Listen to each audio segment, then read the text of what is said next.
A poor student married a 73-year-old millionaire. 7 days later, he was shocked when she asked. The cold air of a New York winter stung James's face as he stood in the alley behind Angelo's bistro, hauling a trash bag into the dumpster. His fingers, red and raw from the icy wind, ached as he pushed the lid closed. It was 11:45 p.m., and the city that never slept hummed around him. Taxis honking, laughter spilling out of nearby bars, the distant rumble of the subway. But James felt like the loneliest person in the world. At 22, he should have been focused on college, parties, and plans for the future. Instead, his life was consumed by shifts at the bistro, his night classes at the local community college, and the constant weight of his family's needs. Inside their cramped apartment in Queens, his mother Emily struggled to get out of bed most days. A chronic illness, one no doctor seemed able to fix, had left her weak and reliant on medications James could barely afford. His younger sister Zoe was bright and full of potential, her dream of becoming a veterinarian shining like a beacon. But Zoe's dream required resources, and James knew it felt more like a fantasy at this point. James leaned against the dumpster, staring up at the hazy glow of the city's skyscrapers. He thought about the bills piling up on the kitchen table back home. Rent, utilities, medical expenses, Zoe's textbooks and school supplies. Every month felt like a losing battle. His phone buzzed in his pocket and he pulled it out. The screen displayed a photo of Zoe, grinning wide as she held a stray kitten she'd rescued. The text beneath it read, "Don't forget, big bro, we've got this." A small smile tugged at the corner of his mouth, but it faded just as quickly. "We've got this," he muttered to himself. "Sure." Inside the restaurant, James wiped his hands on his apron and glanced at the clock on the wall. Midnight. The last few customers were leaving, and the clatter of dishes from the kitchen signaled the end of another long shift. His manager, a stout man with a thick Brooklyn accent named Mike, waved him over. "James, you ever think about expanding your horizons?" Mike asked, leaning against the counter. James raised an eyebrow. "If you mean working more shifts, I'm already maxed out." Mike chuckled. "Nah, I mean real opportunities. You've got a good head on your shoulders, kid. Smart, polite. People notice that. There's a networking event tomorrow night. One of those fancy types uptown. My cousin's catering it, and he could use an extra server. Pays decent, but more importantly, you'll be rubbing elbows with some big shots. Might open a door or two." James hesitated. The idea of mingling with Manhattan's elite felt so far removed from his world. He didn't even own a suit. "Think about it," Mike added. "Worst case, you make some extra cash. Best case, who knows?" The next evening, James stood awkwardly at the edge of the event, balancing a tray of champagne flutes. The venue, a penthouse overlooking Central Park, was breathtaking, with floor-to-ceiling windows and glittering chandeliers. Guests in designer suits and dresses mingled effortlessly, their laughter echoing through the room. James couldn't help but feel out of place, his thrift store blazer a stark contrast to the tailored perfection around him. As the night went on, James overheard snippets of conversations about startups, stock markets, and luxury vacations. It was a world he couldn't imagine being part of. "Excuse me?" came a soft yet commanding voice. James turned to find a woman standing before him holding an empty glass. She was elegant but understated, her silver hair swept back into a loose chignon. There was something sharp and calculating in her piercing blue eyes. "Champagne?" James offered, extending the tray. She took a glass, studying him carefully as if he were a puzzle she was trying to solve. "You're not like the others here," she said. James blinked, unsure how to respond. I'm just working the event, ma'am." "Exactly," she said with a small smile. "You're working. They're posturing." The woman gestured for him to follow her to a quieter corner of the room. Despite his initial reluctance, James found himself intrigued. She introduced herself as Catherine Donovan, a philanthropist known for her extensive charitable work. "What's your story, James?" she asked, her tone casual, but her gaze intense.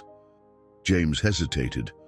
Most people didn't ask him questions like that, let alone listen to the answer, but something about Catherine's presence made him open up. He told her about his mother, Zoe's dreams, and his constant struggle to keep everything afloat. When he finished, Catherine was quiet for a moment. Then she handed him a sleek business card.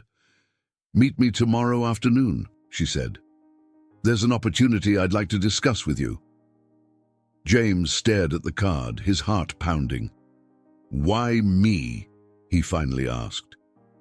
Catherine's smile was enigmatic. "Let's just say I have an eye for potential." Later that night, as James sat at the kitchen table, staring at the unpaid bills spread before him, Catherine's words echoed in his mind. Something about her was unsettling but undeniably intriguing. Against his better judgment, he decided he had nothing to lose. With a deep breath, he tucked her card into his pocket. Tomorrow, he would find out exactly what Catherine Donovan had in mind. The next afternoon, James stood outside Catherine Donovan's townhouse on the Upper East Side, feeling as if he'd stepped into a different world. The stately brownstone loomed over him, its pristine facade radiating an intimidating kind of elegance. A doorman greeted him with a polite nod, ushering him inside with the kind of ease that suggested this level of luxury was entirely normal. Inside, the place was just as grand as James had imagined. Polished wood floors gleamed under soft lighting, and the walls were adorned with tasteful art pieces that looked like they belonged in a museum. James shifted uncomfortably in his worn jeans and thrifted button-up, feeling every inch the outsider. "Right on time," Catherine's voice floated from the living room. She stood by a grand piano, dressed in a tailored navy suit that exuded quiet power. "Come in, James." He stepped forward, his nerves growing with every second. Catherine motioned for him to sit on the plush leather couch as she poured 2 cups of tea from a delicate china set. "I appreciate you coming," she said, handing him a cup. "I'm sure you're wondering why I asked to meet." James nodded, clutching the teacup like a lifeline. "I'd be lying if I said I wasn't." Catherine sat across from him, her sharp eyes fixed on his. "Let me get straight to the point. I want you to marry me." The words hit him like a freight train. He blinked, sure he had misheard. "Excuse me." "It's not what you think," Catherine said, her tone calm and measured. "This isn't about romance. It's about necessity." James stared at her, still trying to process what she'd just said. "I don't understand. Why me?" Catherine leaned back, folding her hands neatly in her lap. "Because you're exactly the kind of person I need. Someone with grit, integrity, and a reason to fight for something bigger than himself." She went on to explain. For decades, Catherine had overseen the Donovan Foundation, an organization dedicated to funding education, healthcare, and housing for underserved communities. But as she neared the end of her life, she had no family, no one she trusted to carry on her work. The board members were more concerned with their own reputations than the foundation's mission, and she feared the organization would lose its purpose without strong leadership. "I want someone who understands struggle," Catherine said. "Someone who knows what it's like to fight for every inch. That's why I chose you." James shook his head, his heart racing. "I don't know anything about running a foundation. I'm just me. I'm not qualified." "You don't need to be," Catherine replied. "I'll guide you through the transition, and in return, I'll help you. I'll pay off your family's debts, get your mother the best medical care available, and fund your sister's education. You'll have the resources to give them the life they deserve." James's hands tightened around the teacup. It sounded too good to be true. "Why marriage? Why not just hire me or train me?" Catherine's expression turned serious. Because marriage gives you legal authority over my estate and the foundation after I'm gone. It ensures my legacy is protected without interference from the board or outside forces." Her words hung heavy in the air. James felt like the ground beneath him had shifted, the weight of the decision pressing down on him. On one hand, it sounded like a lifeline, a way to finally give his mother and Zoe the life they deserved. But on the other, it was completely insane. How could he trust Catherine? And what would this arrangement cost him in ways he couldn't yet see? "I don't know," James said finally, his voice low. "This is a lot." "I understand," Catherine said, her tone softening. "I'm not asking for an answer today. Take time to think about it, but keep in mind, opportunities like this don't come often." She stood, signaling that their conversation was over. As James rose to leave, Catherine added one final thought. "Sometimes, James, the most extraordinary things happen when you step out of your comfort zone. Think about what's at stake, not just for you, but for the people who depend on you." That night, James sat alone at the kitchen table, Catherine's words playing on a loop in his mind. The stack of bills stared back at him, a stark reminder of his reality.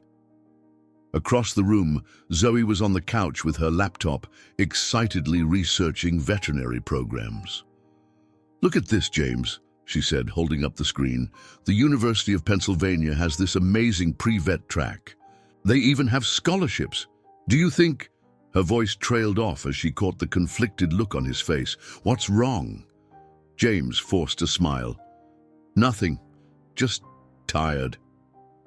He didn't have the heart to tell her what Catherine had proposed. How could he explain something so surreal? But as the hours ticked by, the weight of his decision grew heavier. The next morning, he found himself dialing the number on Catherine's card. When her calm voice answered on the other end, he took a deep breath. "I'm in," he said. "I'll do it." Catherine's response was simple yet final. "Good. We'll get started immediately." As James hung up, he stared at the phone in his hand, his stomach churning with a mix of fear and hope. He had just agreed to change his life, and there was no turning back now. The wedding happened faster than James could process. A whirlwind of paperwork, legal arrangements, and private meetings left him feeling like a passenger in someone else's life. Catherine had spared no expense ensuring the ceremony was efficient and discreet. There were no flowers, no guests, no vows exchanged under a picturesque sunset. Just James, Catherine, and two witnesses in a small room at the Manhattan City Clerk's office. Catherine had insisted it be quick and quiet. "The fewer people who know about this, the better," she'd said, her voice clipped but firm. James signed the marriage certificate with a hand that trembled slightly. As the pen left the paper, he felt a pang of unreality, like he'd crossed some invisible threshold into a world he didn't fully understand.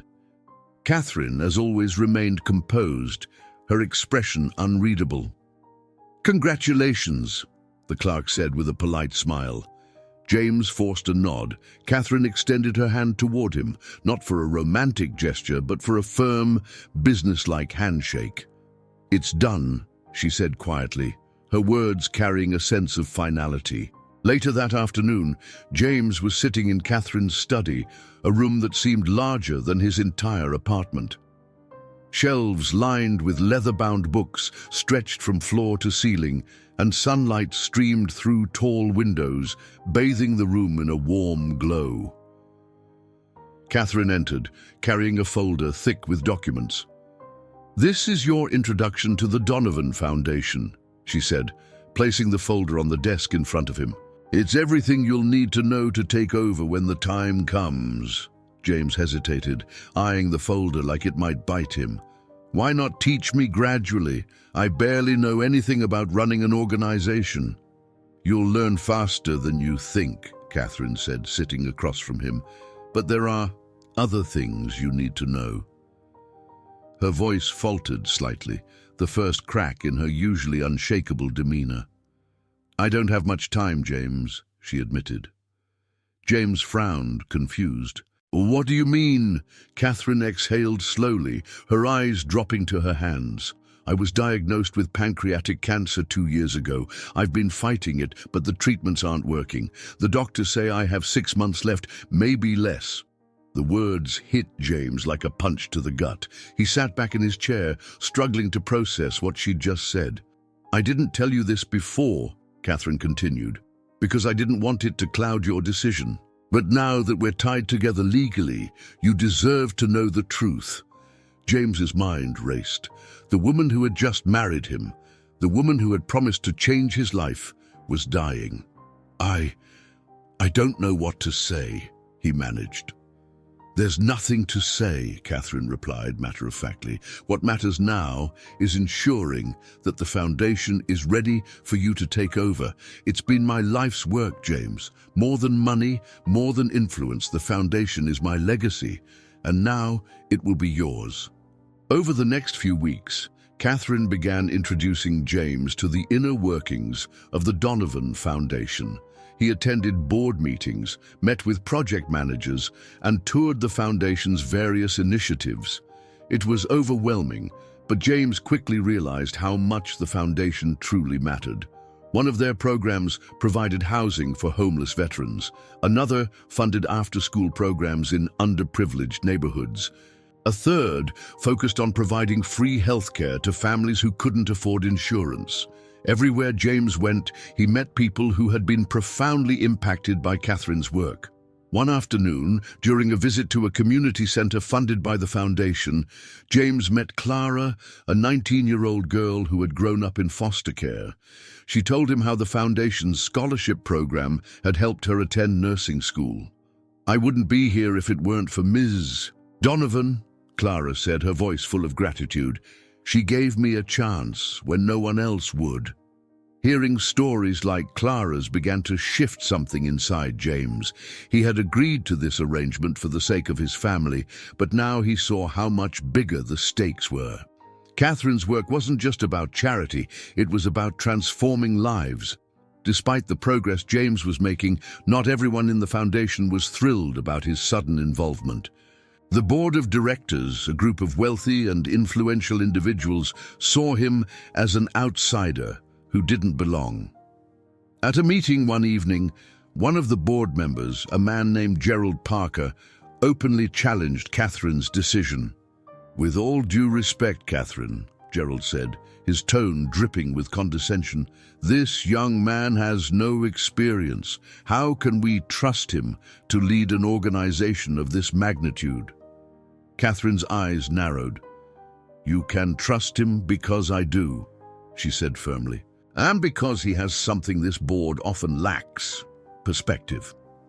Gerald's expression darkened, but he didn't press further. James sat silently, feeling the tension in the room like a physical weight. He knew earning the board's trust would be one of his biggest challenges. Back at home, James began to notice changes in Catherine.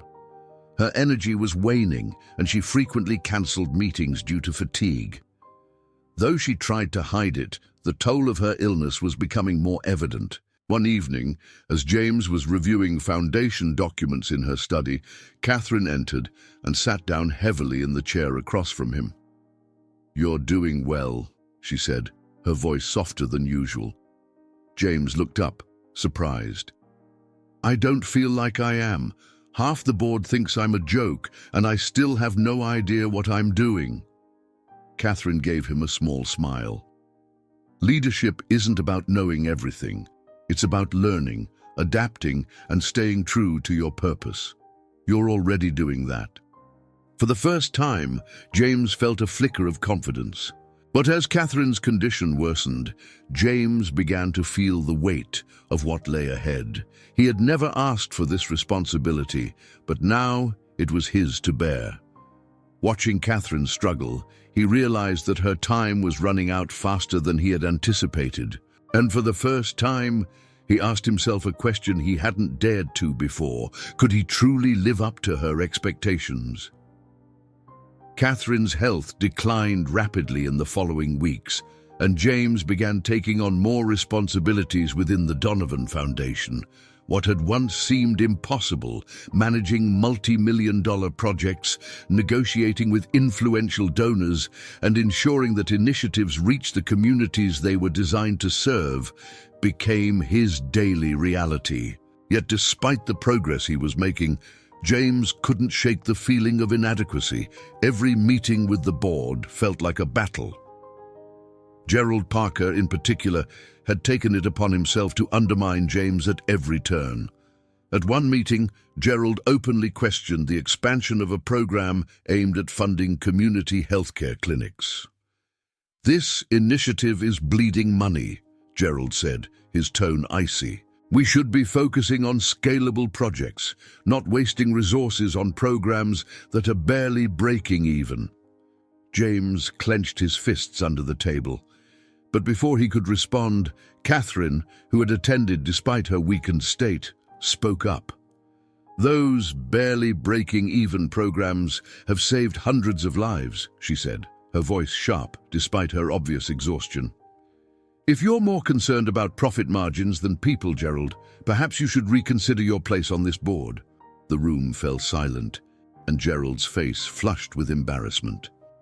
James glanced at Catherine, who gave him the faintest nod, as if to say, "This is how you lead."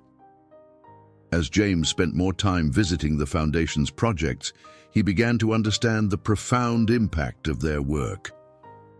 One afternoon, he traveled to a small town in Pennsylvania where the Foundation had funded a new housing development for low-income families. There, he met Elena Martinez, a single mother of 3, who had recently moved into one of the homes. Elena told him about the years she had spent living in shelters, struggling to keep her children safe. "This place changed everything," she said, tears in her eyes. "My kids finally have a home. They can sleep without fear. I can finally breathe." Hearing her story, James felt a deep sense of purpose he had never experienced before. He realized that the Foundation wasn't just Catherine's legacy, it was now his responsibility. But with every step forward, new challenges arose. A rival non-profit organization, led by a powerful businessman named Victor Harrington, began spreading rumors about mismanagement within the Donovan Foundation. The rumors gained traction, and soon several major donors were threatening to withdraw their support. James felt like the walls were closing in. The board demanded answers, the media hounded him for comments, and Catherine's health continued to deteriorate. One night, as he sat in the study, poring over financial reports and damage control strategies, Catherine entered the room. She looked frailer than ever, her skin pale and her movements slow. "You're working too hard," she said, sitting across from him. James shook his head. "I don't have a choice. If I don't fix this, everything you built could fall apart." Catherine studied him for a long moment. "Do you know why I chose you, James?" He met her gaze, his brow furrowed. "Honestly, I still don't understand. I'm just some kid from Queens. I don't belong in this world. You belong because you understand what it means to fight for something," Catherine said. "You know what it's like to struggle, to sacrifice, to dream of something better. That's what the Foundation needs, not another wealthy donor with a fat checkbook, but someone who sees the people behind the numbers." Her words stayed with him long after she left the room. Determined to fight back against Victor Harrington's smear campaign, James reached out to Clara, the young nurse whose life had been changed by the Foundation. Together, they organized a press conference, inviting beneficiaries of the Foundation's work to share their stories. On the day of the event, the room was packed with journalists. James stood at the podium, nervous but resolute. "The Donovan Foundation isn't about money or power," he began. "It's about people, people like Clara, who turned her life around because someone believed in her. People like Elena Martinez, who now has a safe home for her children. These stories aren't just statistics, they're proof that change is possible." As one beneficiary after another stepped forward to share their experiences, the narrative began to shift. Articles praising the foundation's impact flooded the media, and donors who had pulled out began returning with renewed support. For the first time, James felt like he was truly making a difference. Despite the victory, James knew time was running out for Catherine. One evening, as they sat together in the study, she handed him a leather-bound journal. "This was my father's," she said. "He started the foundation with nothing but a dream. Everything I've done, everything I've built was because of his vision. Now it's yours." James opened the journal, his eyes scanning the pages filled with handwritten notes and sketches. It was a blueprint for the foundation, a reminder of its roots and its mission. "I don't know if I can do this without you," he admitted. Catherine placed a frail hand on his. "You can, and you will, because this isn't about me, James. It's about all the lives we've touched, and all the lives you'll continue to touch." In the weeks that followed, James threw himself into the work, determined to honor Catherine's legacy. But as her health continued to decline, he found himself dreading the inevitable. One quiet morning, Catherine passed away peacefully in her sleep. James sat by her bedside, holding her hand, a storm of emotions raging inside him. At her funeral, hundreds of people gathered to pay their respects. They shared stories of how Catherine had changed their lives, their voices filled with gratitude and admiration. James stood silently at the back of the crowd, overwhelmed by the weight of what she had entrusted to him. As the ceremony ended, he looked up at the sky, a single thought echoing in his mind. "I hope I'm worthy of this." But James didn't just hope, he acted. The lessons Catherine had taught him, the values she had instilled, became the foundation of everything he did moving forward. And though her absence left a void, James knew one thing with absolute certainty: her legacy would live on. The months following Catherine's death were a blur for James.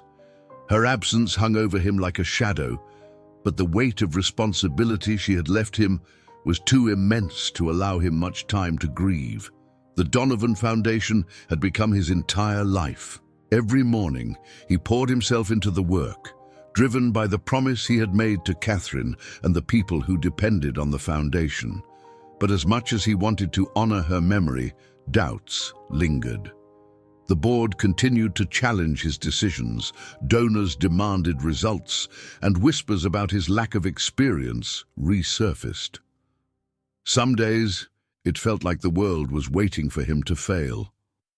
One evening, James sat in the foundation's office, staring at the journal Catherine had given him. The pages were filled with her father's original vision and her own notes and plans. One quote, written in Catherine's elegant handwriting, stood out. "True leadership isn't about being the smartest or the most powerful. It's about lifting others so they can rise on their own." He closed the journal, Catherine's words igniting something inside him. He realized he couldn't lead the foundation the way Catherine had. He had to make it his own. James began implementing changes, starting with the board. After months of resistance from Gerald Parker and others who valued their influence more than the foundation's mission, James made the bold decision to restructure the board entirely. Some members resigned in protest, but James remained steadfast, bringing in new members who were deeply connected to the communities the foundation served. Next, he launched a series of initiatives aimed at expanding the foundation's reach. One of his most ambitious projects was a partnership with local colleges to provide scholarships for students from underserved backgrounds. James knew the transformative power of education. It was the same dream Zoe held onto so tightly, and he wanted to give others the same chance. Through these changes, James faced setbacks and criticism, but he pressed on, drawing strength from the stories of those the foundation had helped. One of the biggest milestones came when Zoe was accepted into the pre-veterinary program at the University of Pennsylvania. James surprised her with the news one evening after dinner. "Zoe," he said, handing her an envelope, "you might want to open this." She tore it open, her eyes widening as she read the letter. "I got in," she whispered, her voice trembling. "I actually got in." Tears filled her eyes as she looked at James. "I don't even know what to say. This wouldn't have been possible without you." James pulled her into a hug, his own eyes misty. "You earned this, Zoe. I just made sure you had the chance." At the same time, his mother, Emily, was finally receiving the medical care she needed. Her health had improved significantly, and for the first time in years, she was able to move around the apartment without assistance. One afternoon, as they sat together on the couch, Emily placed a hand on James's. "I'm proud of you," she said softly. "I know I don't say it enough, but everything you've done, it's extraordinary. Catherine saw something in you, and now I see it too." Her words filled a void James hadn't realized was there. The foundation continued to grow, but it wasn't just about scale, it was about impact. James worked tirelessly to ensure that every initiative reflected the core values Catherine had instilled in him. He traveled across the country, meeting with community leaders, attending ribbon-cutting ceremonies for new projects, and listening to the stories of those who had been helped. One day, at the opening of a new community center in Detroit, James stood before a crowd of families, children, and local leaders. The center had been built in one of the city's most underserved neighborhoods, offering everything from childcare to job training programs. "This isn't about me," James said, his voice steady but filled with emotion. "It's about what we can do together." Catherine Donovan believed in the power of people, ordinary people, coming together to do extraordinary things. And that's what this foundation will always be about. As the crowd erupted into applause, James felt a sense of fulfillment he had never experienced before. Back in New York, James worked late one night in the study Catherine had once called her sanctuary. The journal sat open on the desk, and a photo of Catherine and her father rested beside it. He ran his fingers over the worn leather cover, a small smile tugging at his lips. The foundation had grown beyond anything Catherine could have imagined. But more than that, James had grown. The kid from Queens, who had once doubted himself, was now a leader, a force for change in the world. As he leaned back in his chair, his phone buzzed with a notification. It was an article headline, "From Struggle to Legacy, How James Carter is Redefining the Donovan Foundation's Mission." For the first time, he allowed himself a moment of pride. Years later, at a gala honoring the 10th anniversary of the Donovan Foundation under James's leadership, he stood on stage in front of hundreds of supporters. Zoe, now a licensed veterinarian, sat in the front row with Emily, who looked healthier and happier than she had in years. James spoke of Catherine, of her vision, and of the countless lives that had been touched by her work. But more than that, he spoke of the future. "This foundation is proof that one life can touch thousands," he said, his voice resonating through the room. "Catherine believed in me when I didn't believe in myself, and because of her, I've learned that we all have the power to create change, no matter where we come from or what we've been through. Her legacy isn't just hers anymore, it's all of ours." As the crowd rose to their feet in a standing ovation, James felt a deep sense of peace. Catherine was gone, but her spirit was alive in every life the foundation touched. And James Carter, once a struggling kid from Queens, was finally exactly where he was meant to be.